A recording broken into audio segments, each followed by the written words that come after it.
I want to tell you something before I start. I've been to 43 star systems. I've walked on moons that don't have names yet, just catalog numbers. I've stood inside the ruins of civilizations that burned out before Earth had its first ocean.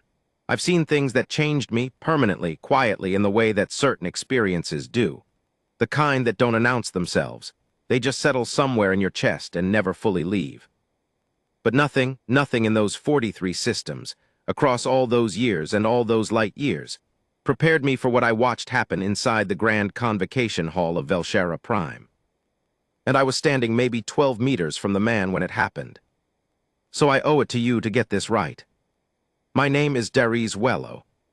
I worked, I should say, because everything changed after that day, as a senior diplomatic observer for the Interstellar Compact Civilian Affairs Bureau. My job was simple in theory and exhausting in practice. I attended high-level meetings between species and wrote detailed reports. What was said, what wasn't said, body language, subtext, the silences that sometimes meant more than the words. I was good at reading rooms. What I was not good at, what nobody was good at really, was reading a human in that kind of room. Because up until that point in galactic history, humans didn't really belong in that kind of room. Let me back up. In the early contact years, the first 2 decades after the Velhari made first contact with Earth, humanity occupied a very specific and very uncomfortable position in the galactic community. We were novel. We were curious. We were, by almost every measurable standard, behind. Ships were slower. Our weapons were older. Our biology was strange. We ran hot. We slept in chunks. We required an almost comical amount of liquid to survive, and we had this habit of forming emotional attachments to inanimate objects that genuinely baffled the scientific community of 6 different species. We were small. We were fragile. We had no psionic ability to speak of, no collective consciousness, no ancient bloodline connected to the fundamental frequencies of the universe. We had, as the Velsharan Chancellor famously said in her first public address about humanity, an admirable enthusiasm and a touching belief in our own importance. She said it the way you'd compliment a child's drawing. And that was the tone. For 20 years, that was the tone. Humans were tolerated. We were occasionally useful. Our problem-solving was creative in ways that older species had stopped being, and our adaptability was genuinely impressive to observe.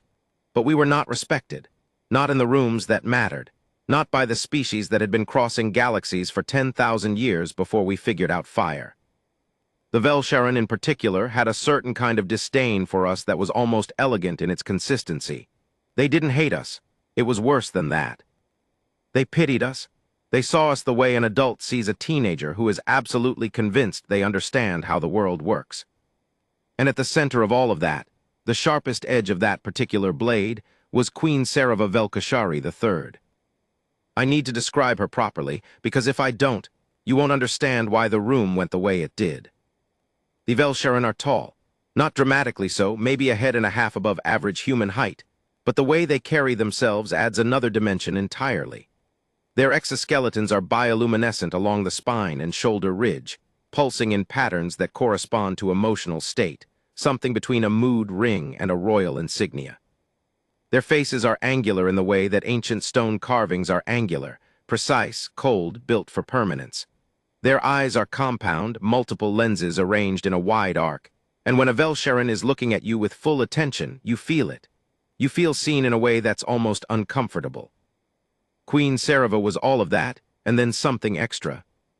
She had ruled for 63 years. She had navigated the collapse of the Murathi Trade Confederation, the Void War with the Kessin Collective, the reconstruction of 3 star systems after the Pulse event. She had sat across from dictators and warlords and ancient machine gods, and she had never once, by any account, in any historical record, shown uncertainty in a diplomatic setting. She was, by any reasonable metric, one of the most powerful beings in this part of the galaxy. And she was absolutely, completely, and utterly convinced that humans were a footnote. The grand convocation of Velshara Prime was something that happened once every 40 years. Every significant species in the compact sent representatives. Treaties were reviewed. Alliances were adjusted. Grievances were heard. It was part ceremony, part negotiation, part performance, and the performance mattered because in a room full of species who read body language, posture, and bioluminescent signals the way humans read text, everything was communication. Humanity had been invited to send an observer for the first time. Just an observer, not a delegate, not a negotiating party.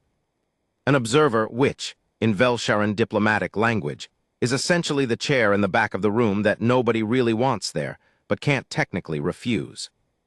The human they sent was a man named Commander Evander Cole. I didn't know him before that day. I knew of him, the way you know of someone who appears in dispatches and after-action reports, but never in the conversations at dinner.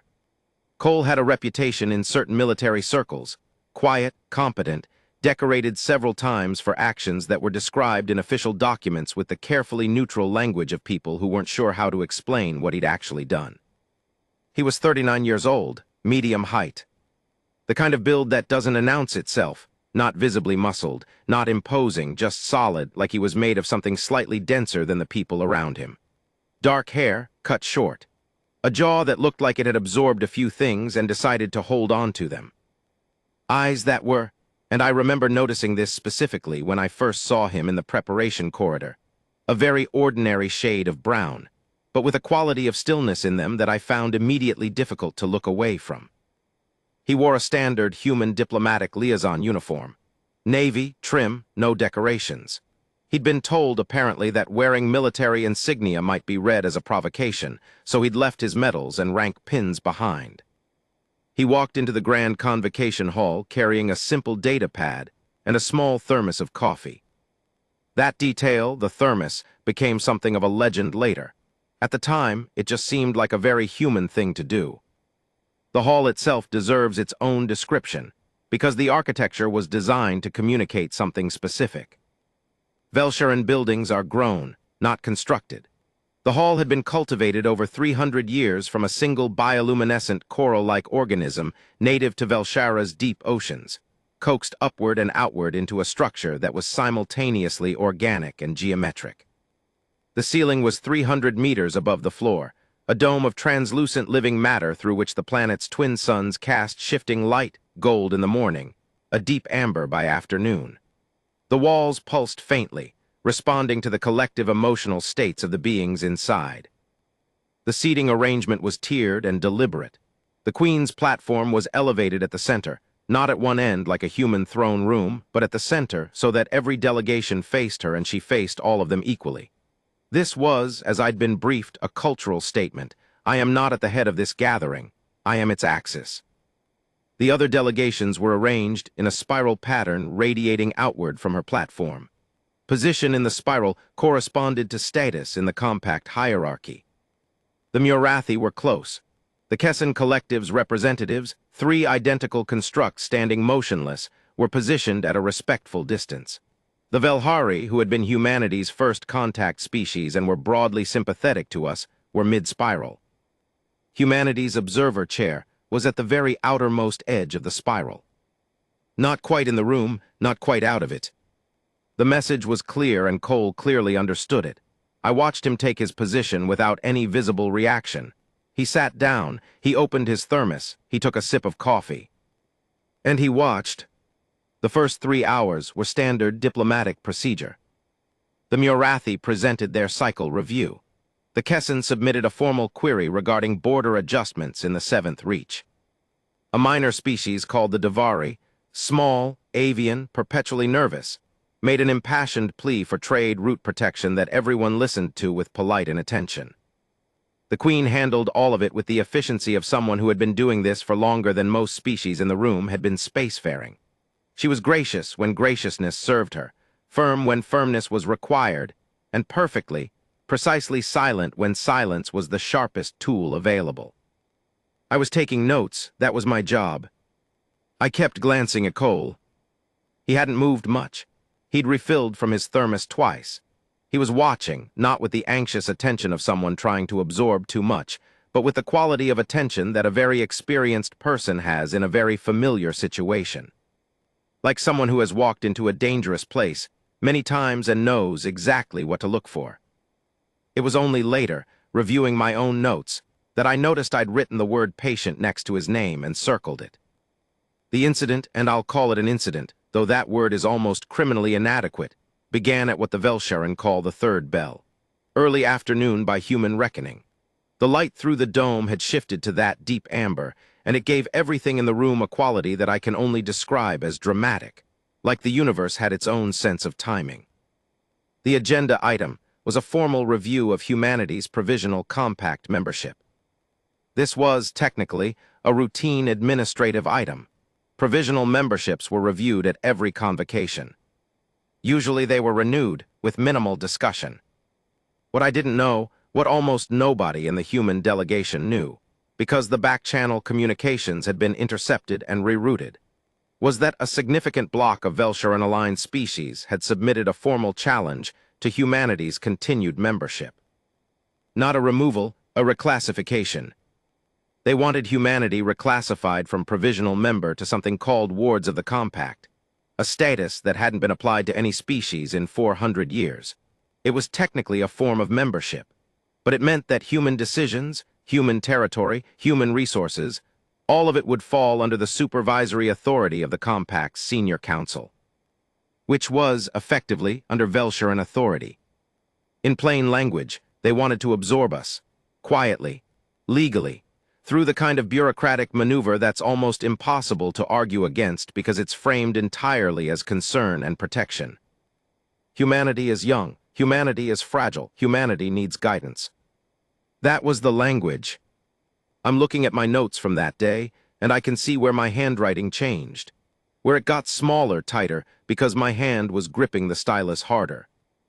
Queen Sarava introduced the agenda item herself. Her voice and Velsharan voices are something I've never fully been able to describe to humans who haven't heard one. Her voice was like listening to something carved. Precise consonants, each word placed with the care of someone laying tile on a floor that will last centuries.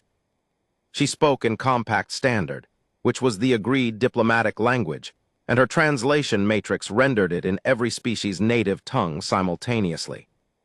What she said in summary was this: humanity has shown promise, but promise is not capability. In the interest of stability, in the interest of humanity's own future, the Council submits that a period of supervised development would benefit all parties. The ward classification is not a punishment. It is an opportunity, a gift, extended in the spirit of the Compact's foundational commitment to the flourishing of all species. She said it beautifully. It was one of the most elegant political assassinations I'd ever heard. The hall murmured. The bioluminescent walls shifted, a ripple of pale blue, which I'd learned meant something close to agreement among the Velsharan. Several delegations were already signaling their support. And then, Cole stood up. Now I need to explain something about the convocation's protocols. Observers don't speak. That's not an informal rule or a polite suggestion. It's a formal compact regulation written into the convocation charter. Observers observe. That is the entirety of their function. If an observer speaks without being recognized by the convocation chair, it's a violation that can result in immediate removal and a formal diplomatic incident. Cole knew this. He'd been briefed extensively. He stood up anyway, and the hall went quiet in the way that very large spaces go quiet when something completely unexpected happens. Not silent. There was still the low hum of translation matrices and the soft pulse of the living walls, but the ambient noise of hundreds of beings engaged in normal activity just stopped. Every eye in the room turned to him. All those different kinds of eyes. Cole set down his thermos, carefully, deliberately, the way you set something down when you want to make clear that you're not hurried, and he looked directly at Queen Sarava. And then the Queen did something. She laughed. It wasn't a cruel laugh.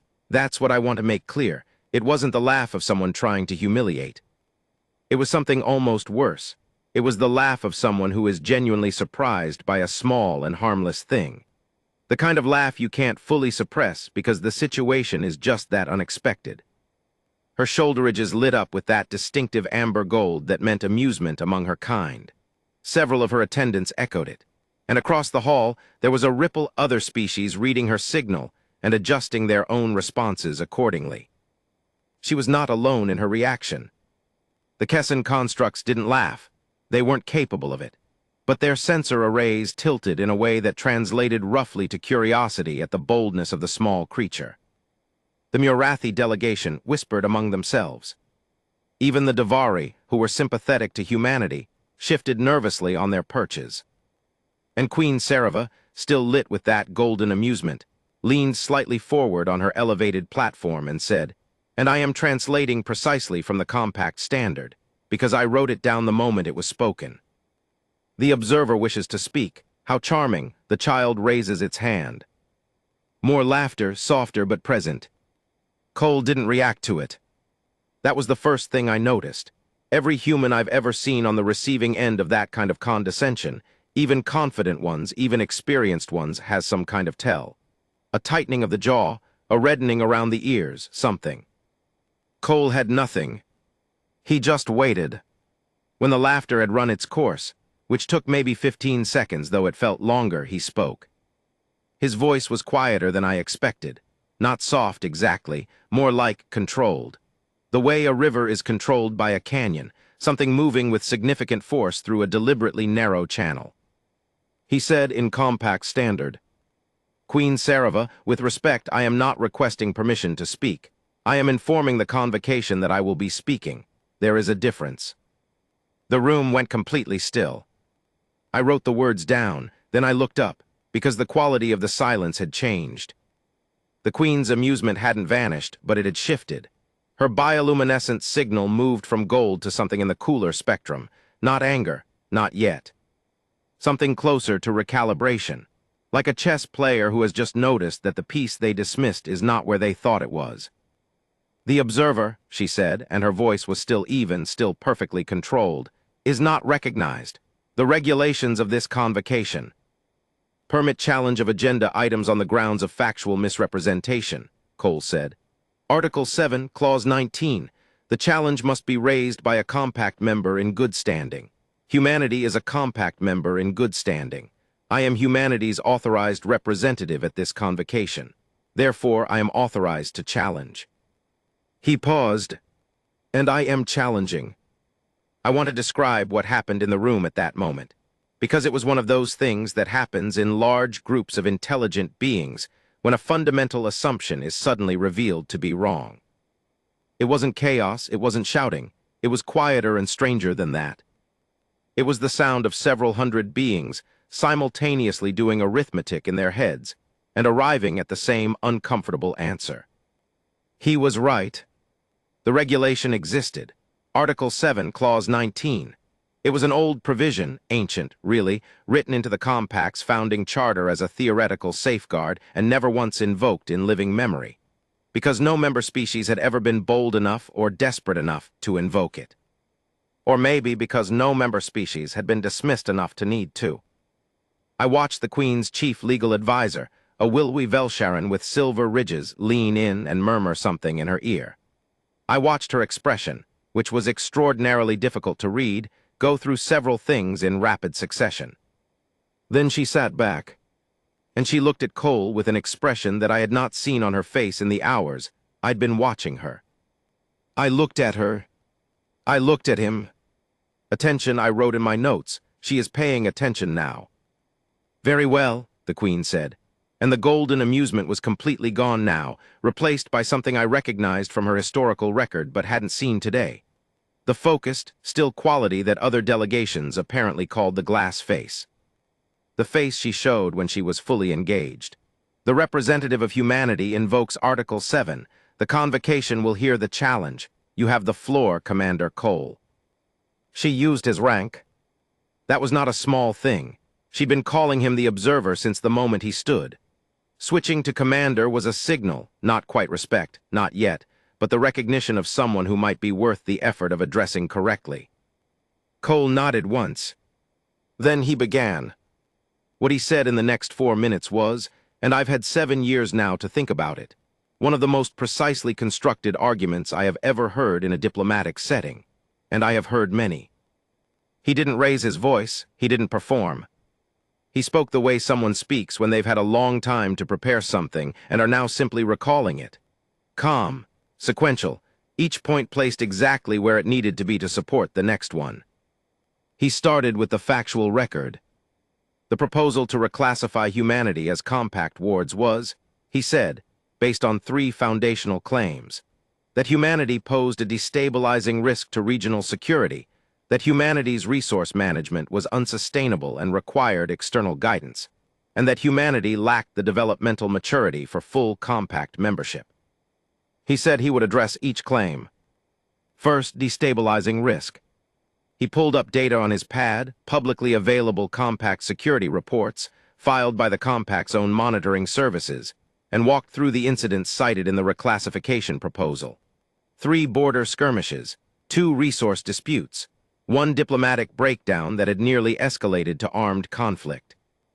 Then he pulled up a second set of data. These, he said, are the incidents involving Velsharan-aligned species in the same time period, in the same regional sectors, as recorded by the same monitoring services. The number was 11 times higher. I am not raising this to assign blame, he said. I am raising it to note that destabilizing risk is a description that applies to every species in this room at various points in their development. Applying it exclusively to humanity while proposing exceptional measures is not a security assessment. It is a political argument dressed in security language. I glanced at the Queen. Her ridges were blue-white now, the deep, controlled pulse of someone who is not showing what they're thinking. Around her, her advisors were making notes. The Murathi delegation had stopped their whispered conversation. Cole moved to the second claim, resource management. He had data for that too. 3 independent compact environmental surveys, humanity's resource trajectory over the previous decade, carbon sequestration projects, reforestation rates, ocean recovery metrics. He didn't claim that humanity's record was perfect. He acknowledged, directly and without apparent discomfort, that Earth had come close to an ecological collapse point in the early 21st century. But what the proposal does not include, he said, is what we did after that, how we responded, the rate of recovery, because if you include that data, and I'm happy to share the full data set with any delegation that wants it, what you see is not a species that mismanages its resources. What you see is a species that very nearly destroyed its home, recognized what it was doing, and changed course. He paused. That is a very human story, and it is also a very compact story if you go back far enough in anyone's history. The third claim, developmental maturity. This was the one I'd been waiting for, because this was the one that couldn't be answered purely with data. Cole set the data pad down on his chair. He looked at the hall, not at the Queen specifically, at the whole room. Slowly, deliberately, the way someone looks at a place they want to remember. I'm going to tell you something, he said, that I suspect you already know, but that I think needs to be said aloud in this room. The translation matrices were very quiet. You have been spacefaring for 10,000 years, some of you longer. You have technologies we haven't imagined, history we haven't read. You have seen civilizations rise and collapse and rise again, and you carry that knowledge in ways that we genuinely cannot yet fully understand. He said it without bitterness, without self-pity, just as a fact. We have been spacefaring for 23 years. Another pause. 23 years ago, we were confined to a single star system. 23 years ago, the fastest thing we had built could reach our nearest neighbor in about 4 years. 23 years ago, we did not know with certainty that any of you existed. He let that sit. And now we are here, in this room, with you having this conversation. It was the delivery of the next part that I think broke something open in the room. Because his voice changed, not dramatically, just fractionally. The way temperature changes at the exact moment before dawn, you don't notice it immediately, you notice it in your bones. The question before this convocation is not whether humanity is mature. The question is whether you are measuring maturity correctly. Because if maturity is measured by age, then yes, we are young. We will always have been young at this point in time. You cannot hold us accountable for the years we did not have. But if maturity is measured by what a species does when confronted with something it doesn't understand, how it responds to the unknown, to the frightening, to the overwhelming, then I would ask you to review the record. When the Velhari made first contact, humanity was given 36 hours notice that we were not alone in the universe. 36 hours to absorb the complete collapse of our previous understanding of reality. There was fear. Of course there was fear. There was uncertainty and political disruption, And yes, a period of instability. And then we showed up. We built ships. We learned your languages. We adapted your technologies. We found ways to be useful that you did not expect. We keep finding them. Because that is what we do, not because we were built for it, not because some ancient force in the universe designed us this way, but because when humans are pushed against the edge of what they know, they don't stop. They push back. Not because we are strong, because we are stubborn. And that was when the hall changed. I don't have a better word for it. It changed. The texture of the silence changed. The bioluminescent light in the walls shifted slowly without any single being directing it, just shifted. Like the room itself was responding to something. I looked around at the delegations, and I saw, on faces that I'd learned to read over years of observation, something that I had never seen directed at a human representative before. Not pity, not amusement.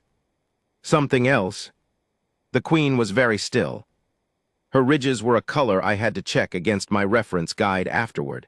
I didn't recognize it in the moment. When I looked it up, the closest translation was reassessment. Cole wasn't finished.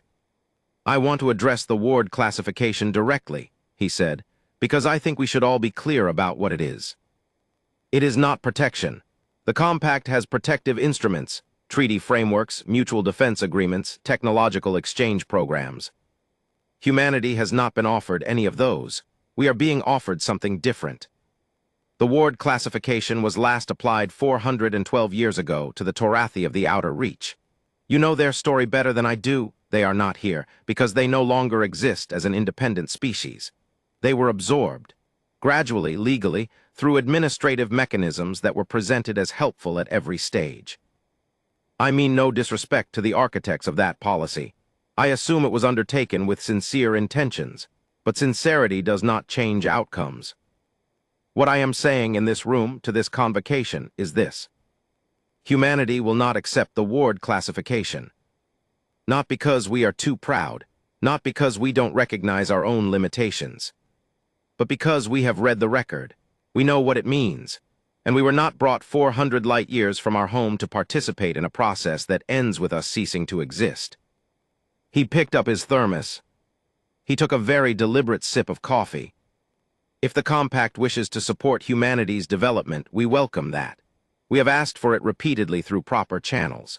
If the compact has legitimate concerns about regional stability, we are prepared to discuss those concerns in good faith, with full transparency, and with our own data on the table. What we are not prepared to do is accept a legal reclassification that removes our autonomy dressed in the language of kindness. We are not children, we are new. There is a difference. He sat down. The room was silent for 12 seconds. I counted. Then the Velhari High Delegate, a tall, silver carapaced being named Coordinator Shevrath, who had spent 20 years building diplomatic relationships between their species and ours, did something that genuinely surprised me. They stood. They did not speak. They simply stood in the Velhari gesture of formal endorsement. Then the Davari representative stood, rustling their feathers nervously, clearly unsure if this was wise, but standing. Then 3 of the Murathi delegation. One of the Kessin constructs, and I had never, in 12 years of observing compact proceedings, seen a Kessin construct make a voluntary physical gesture, shifted its primary sensor array to face the Queen, and made a small, deliberate motion with its forward appendage that the compact's Xenoprotocol database later confirmed was the Kessin equivalent of I support this position.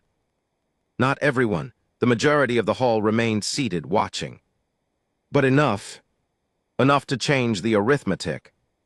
Queen Sarava looked at the room. She looked at Cole. Her ridges were still doing that color I had to look up later. Then she said something that, and I have checked my transcript 14 times, so I am certain I have it right. The convocation will recess for deliberation. Which was Velsharan diplomatic language for, we need to talk, and we cannot do it in front of everyone. The recess lasted 4 hours. I spent most of it in the observer's anteroom, writing as fast as I could, trying to capture everything before the details started to blur. Cole was in there too for part of it. He sat in a chair against the far wall, eyes half closed, looking, and this is the honest truth, like a man who might be about to fall asleep. I went over and sat near him. I wasn't sure what to say. He spoke first. "You got all of it?" he asked, meaning my notes. "Most of it," I said. "I missed some of the opening Murathi review." He nodded. "That's fine. The Murathi review wasn't the important part." I looked at him for a moment. "How long have you been working on that argument?" I asked.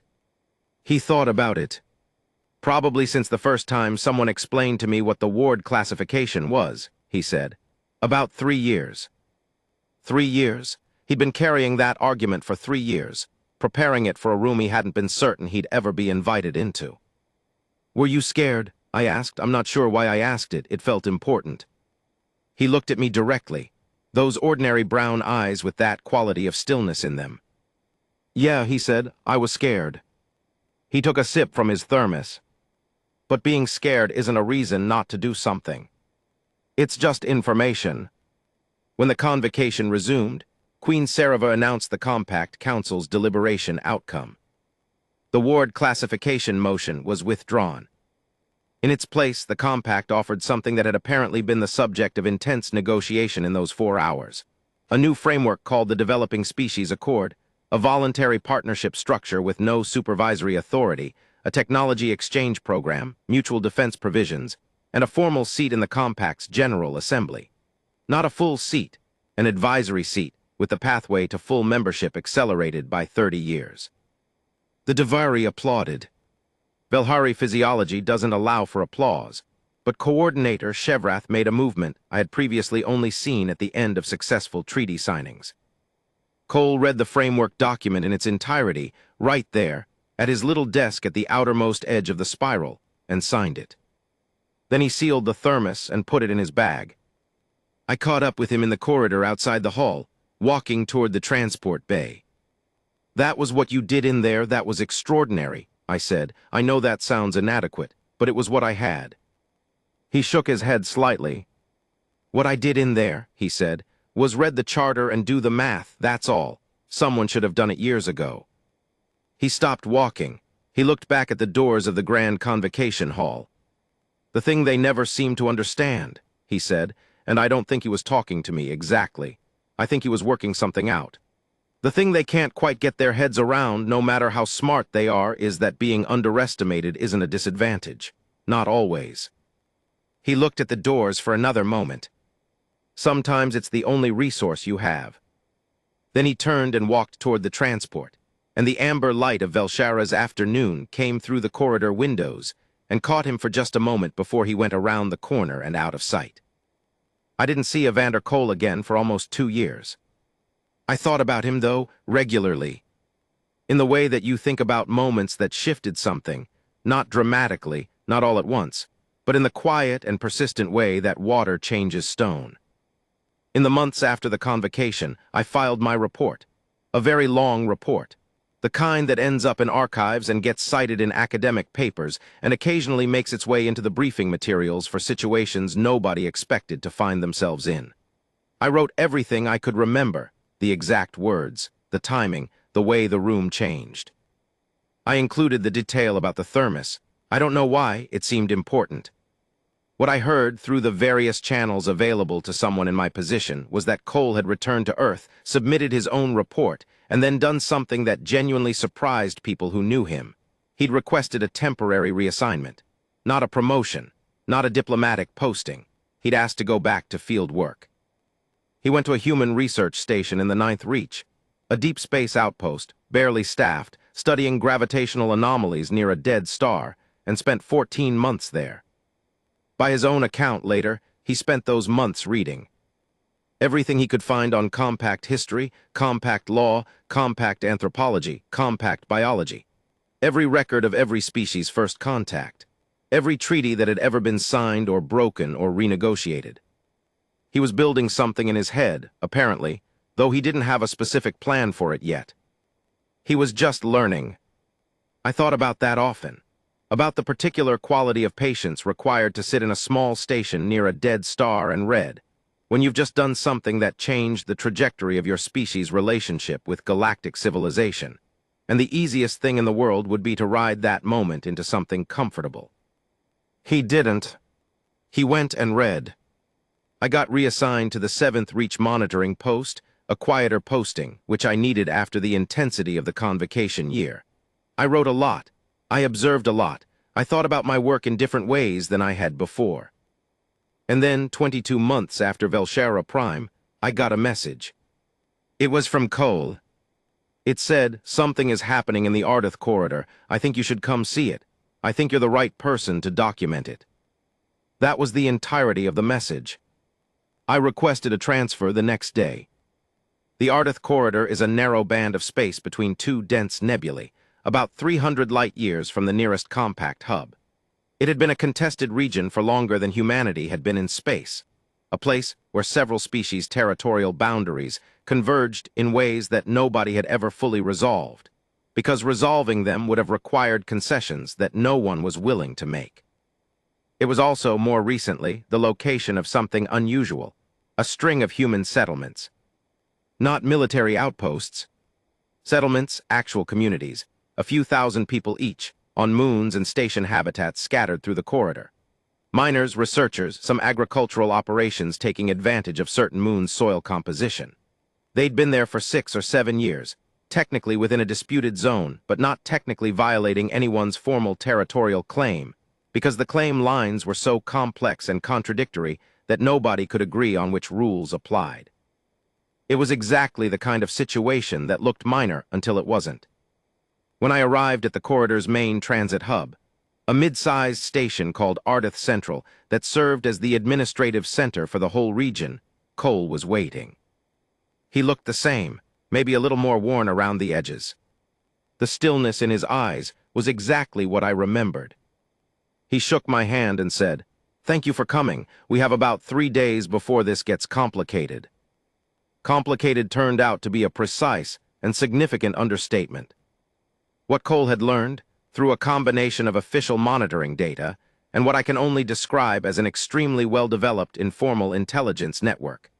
Meaning, he knew people on about 15 different species stations who owed him favors and trusted him more than they trusted their own bureaucracies, was that a Velsharan military patrol fleet was being repositioned. Not toward the Ardith corridor specifically, but toward the general region. Close enough that their patrol routes would, within roughly 72 hours, cross into the section of the corridor where 3 of the largest human settlements were located. The ostensible reason was a security review of the region's transit lanes. The actual reason, or what Cole believed was the actual reason, based on the pattern of fleet movements and the recent uptick in Velsharan diplomatic communications about territorial regularization in ambiguous zones, was that someone in the Velsharan hierarchy had decided that the Ardith corridor situation needed to be resolved, and that the way to resolve it was to establish a clear presence that made the human settlement's legal position untenable. Not an attack. The compact would never permit an outright attack on human settlements, not after the convocation, but a formal territorial claim, backed by military presence, filed through proper compact channels, citing the exact regulatory ambiguities that the settlements existed within. Legal, precise, devastating. And timed, Cole noted, to occur while humanity's diplomatic apparatus was occupied with a trade negotiation in a completely different sector. "They planned it," I said. We were sitting in a small office in Ardith Central looking at the fleet movement data. "Carefully," Cole agreed. "Whoever is running this is very good. The patrol route adjustment is technically routine. The compact filing date is set for the exact window when our trade team is committed in the Murathi sector. The settlements are legal under 4 different interpretive readings of compact territorial law, and illegal under 3 others, and they've clearly done the legal work to know exactly which 3 to cite." He looked at the map. "This is what the ward classification was always about, Dariz. It wasn't one move. It was a strategy. They pulled back the ward motion when they had to, but they didn't abandon the goal. They just found a different approach." "Can you stop it?" I asked. He looked at me. "I don't need to stop it," he said. "I need to make stopping it unnecessary." What happened over the next 68 hours is difficult to narrate in sequence because it was happening in several places simultaneously, and I was only present for some of it. What I can give you is what I saw, and what I later pieced together from the accounts of the people who were in the other rooms. Cole spent the first 6 hours on communications. He called in every contact he had across the compact's diplomatic infrastructure, not asking for help, exactly, asking for information. What did the Murathi know about the fleet repositioning? What was the Kesson Collective's position on the corridor dispute? Had the Davari received any communications regarding territorial regularization? He was mapping the room, just like in the convocation hall, figuring out where everyone was before he made a move. What he found was complicated. Most species were watching the situation with the careful neutrality of beings who had learned not to choose sides until choosing was unavoidable. The Murathi had private concerns about Velsharan expansionism. They always did, but were not prepared to make those concerns public. The Kesson had issued an internal assessment that the corridor situation was within normal parameters of territorial adjustment. But the Velhari were paying close attention. Coordinator Shevrath, who had stood at the convocation and would not soon forget what happened when she had, was still in a senior position. She wasn't going to act unilaterally, but she was watching. Cole sent her a specific document, just one. No message attached, just the document, which was a comparative analysis of the Torathi situation 400 years ago mapped onto the current corridor dispute. The parallel was exact. She sent back a single line, "What do you need from us?" The second piece was the settlements themselves. Cole contacted each of the 3 affected settlements directly, not through administrative channels, personally, via the kind of encrypted direct comms that technically required authorization he didn't have, sent from a system that the Ardith Central Station director had very deliberately turned away from and stopped looking at. He told the settlements what was coming, exactly what was coming and when and why. He also told them what he needed them to do. This was the part that I found genuinely remarkable, because what he needed was not what anyone expected. He didn't ask them to evacuate. He didn't ask them to prepare for confrontation. He didn't ask them to document violations or file counterclaims. He asked them to invite people over. I'll explain. Compact law has a provision, another old one rarely used, called the Community Witness Protocol. It's from the very early days of the Compact, when territorial disputes were resolved partly through the lived reality of populations, rather than purely through administrative line drawing. In essence, it states that any territorial claim that would result in the displacement of an established multi-species community requires a higher burden of proof and an extended deliberation period. Multi-species. The human settlements were entirely human, which meant the protocol didn't apply. But they didn't have to stay that way. Cole had spent 14 months reading Compact history, and somewhere in those 14 months, he had found this provision, sitting quietly in an old section of the charter, waiting. He asked the settlements to open their doors. Formally, through proper Compact channels, issued standing invitations to any Compact member species who wished to establish a community presence, research partnerships, trade relationships, shared habitat use, and accepted within 48 hours 3 groups of Velhari researchers who had been requesting access to the corridor's gravitational study zones for years and had never been approved through normal channels. When the Velsharan fleet's patrol route crossed into the corridor on the 3rd day, what they found was not 3 isolated human settlements. What they found was 3 human settlements with registered multi-species community presence. The Community Witness Protocol applied. The territorial claim required extended deliberation. The filing deadline, aligned to humanity's diplomatic absence, was no longer valid. I was on Ardith Central when the fleet's lead vessel, a Velsharan cruiser, long and cold as a blade, made contact with the station. The call was routed to Cole. He took it in the same small office where we'd looked at the maps. He put it on speaker because he knew I was there to document things. The Velsharan commander on the other end was named Overseer Kalath, young for a senior officer, which meant maybe 200 years old, with the kind of voice that had clearly never been uncertain of anything in its life. Commander Cole, Overseer Kalath, you have created a complication in this region.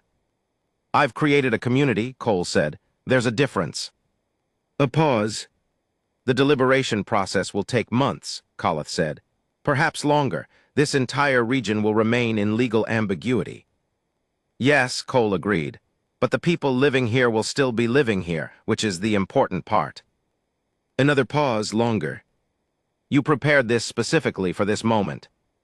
I read the charter and did the math, Cole said. Someone should have done it years ago. He caught my eye when he said it, the ghost of something not quite a smile, but in the same neighborhood. The Queen will want to discuss this, Kalath said. I'm available, Cole said. Tell her I'll bring the coffee. 3 weeks later, I was back on Velshera Prime. Different context, different agenda. No convocation, just a bilateral meeting, human delegation to Velsheran Court. Small room. No elevated platform. A round table, which had apparently been a specifically requested accommodation. Cole sat across from Queen Sereva. I sat against the wall and took notes. She was different in a small room, not lesser, if anything, more concentrated.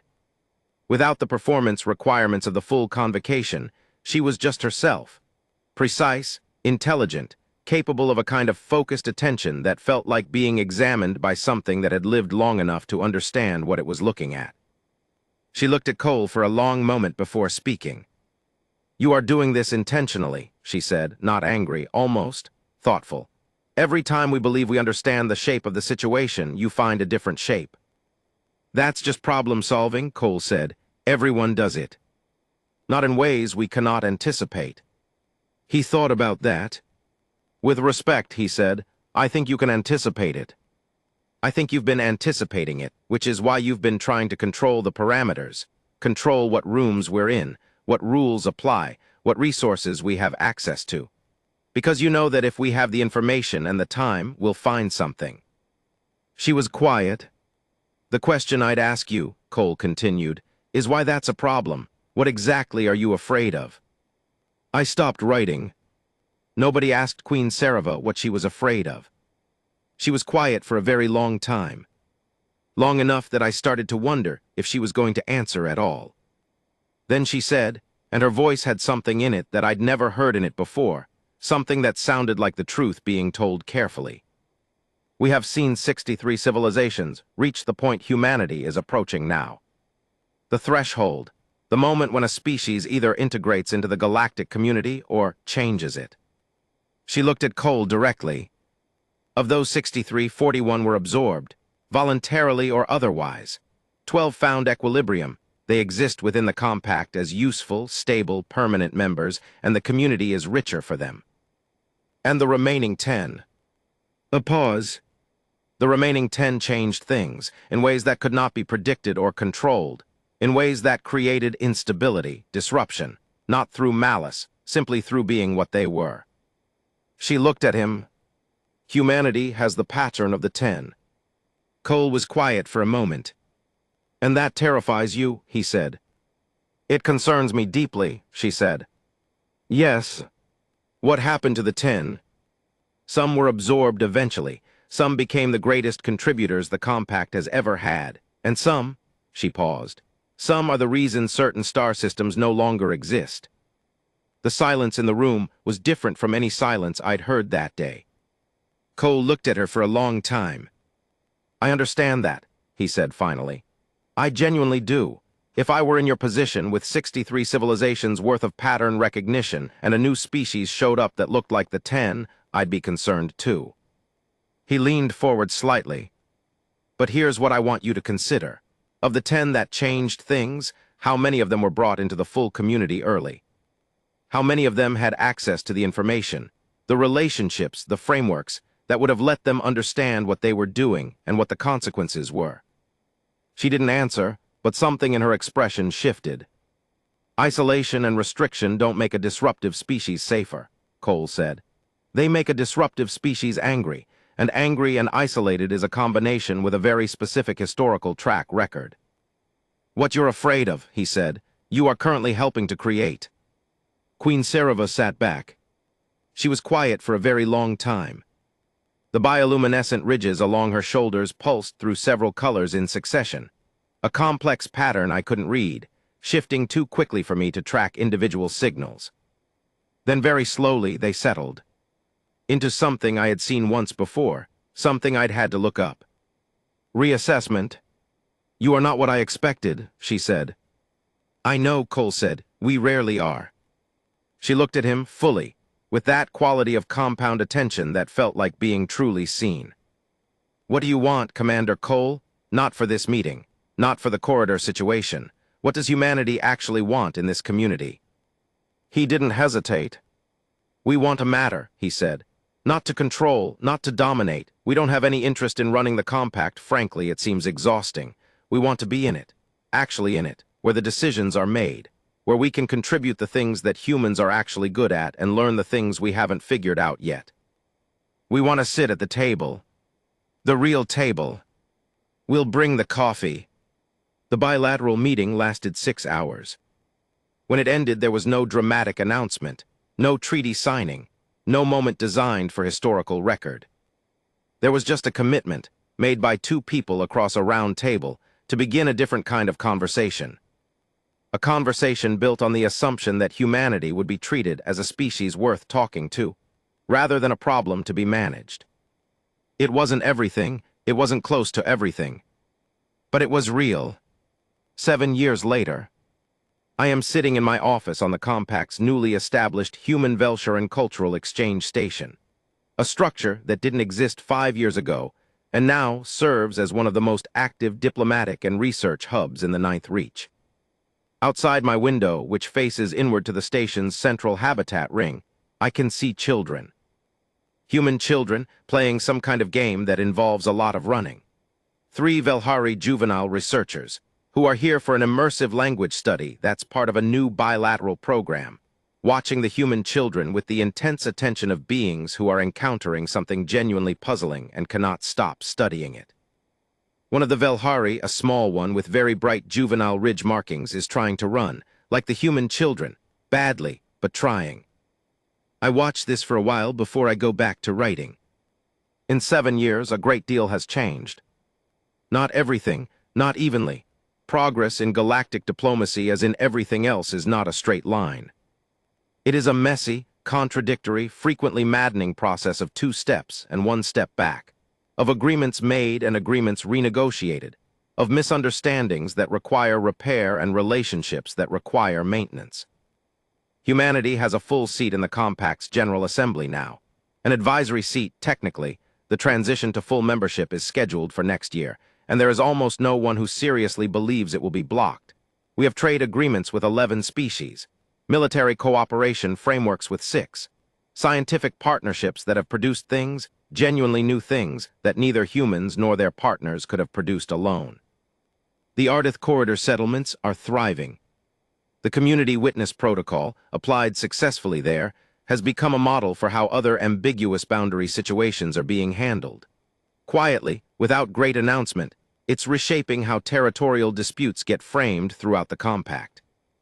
The human tendency to find provisions in old charters that nobody else has read recently has become something of a running observation in diplomatic circles, not always with affection, but always with a certain wary respect.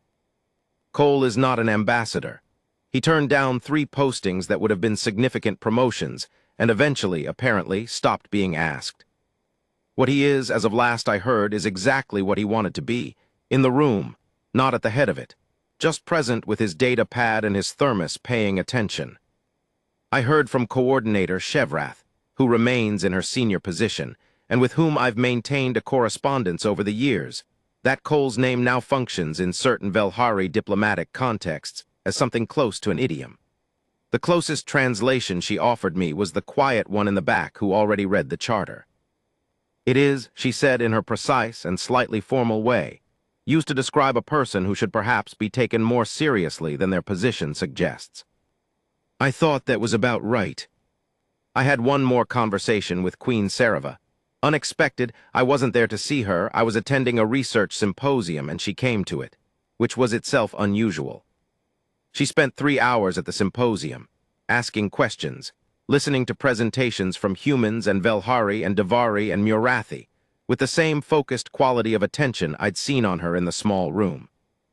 At the end, she found me. I'm not sure how she remembered who I was. There were several hundred beings at the symposium, but she did. She said, "You have been documenting all of this." "Yes," I said. Good, she said.